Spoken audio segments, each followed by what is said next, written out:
ओम गणपते नमः। निर्जला एकादशी व्रत कथा। ओम भगवते वासुदेवाय नमः। ओम श्री महालक्ष्मी नमो नमः। राधा कृष्ण क्रीम कृष्णाय नमः।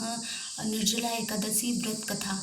पौराणिक कथा के अनुसार एक बार भीमसेन को इस बात की चिंता हुई कि उनके सभी भाई और माता कुंती दान पुण्य व्रत आदि करते हैं, लेकिन वे व्रत नहीं कर पाते। ऐसे में उनको जीवन के अंत में मोक्ष कैसे मिलेगी? इस चिंता के समाधान के लिए वे वेद व्यास जी से मिले। उन्होंने वेद व्यास से कहा कि उनके सभी भाई और माता व्रत करती हैं, लेकिन वे व्रत नहीं कर पाते हैं। व्रत रखने में सबसे बड़ी समस्या यह है कि वे बिना भोजन के नहीं रह सकते हैं।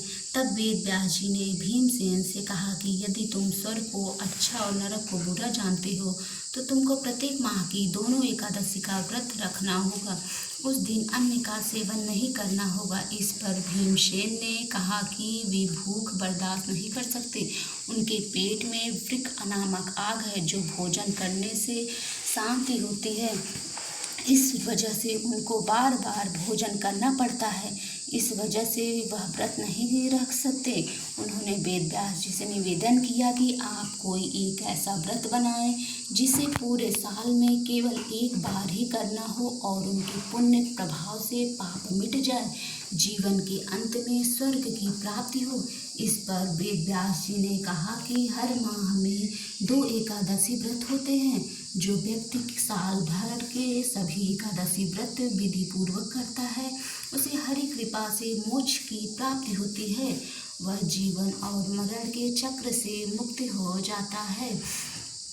वेद व्यास जी की बातों को सुनकर भीमसेन परेशान हो गए कि उनको भी 24 एकादशी व्रत करने होंगे। वे बिना भोजन के नहीं रह सकते, तो क्या उनको पाप से मुक्ति नहीं मिलेगी? उन्होंने व्यास जी से पूछा कि वे मोक्ष कैसे प्राप्त कर सकते हैं। वे सभी एकादशी व्रत करने में सक्षम नहीं हैं। आप कोई एक ऐसा व्रत बताएं जो साल में एक बार हो और उसे करने से मोक्ष मिल जाए। तब वेद व्यास जी ने कहा कि साल में केवल एक व्रत है जो ज्येष्ठ शुक्ल एकादशी तिथि को पड़ता है, जिसे निर्जला एकादशी कहते हैं। इस व्रत में जल अन्न का त्याग देते हैं। यदि व्रत में समय कोई गलती से भी जल ग्रहण करता है तो उसका व्रत टूट जाता है। इस एकादशी व्रत में सूर्योदय से लेकर द्वादशी के सूर्योदय तक उपवास रखना होता है। द्वादशी को दान पुण्य करने के बाद व्रत का पारण करना होता है। जो व्यक्ति यह व्रत करने में सफल होता है उसे साल के सभी एकादशी व्रत का पुण्य प्राप्त होता है और उसके पाप मिट जाते हैं और वह मोक्ष मिल जाता है। व्यास जी की बातें सुनकर भीम खुश हो गए।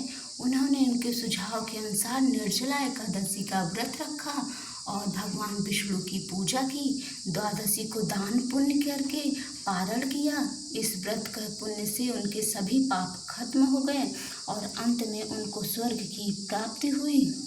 जय निर्जला एकादशी भगवान की जय। ओम भगवते वासुदेवाय नमः।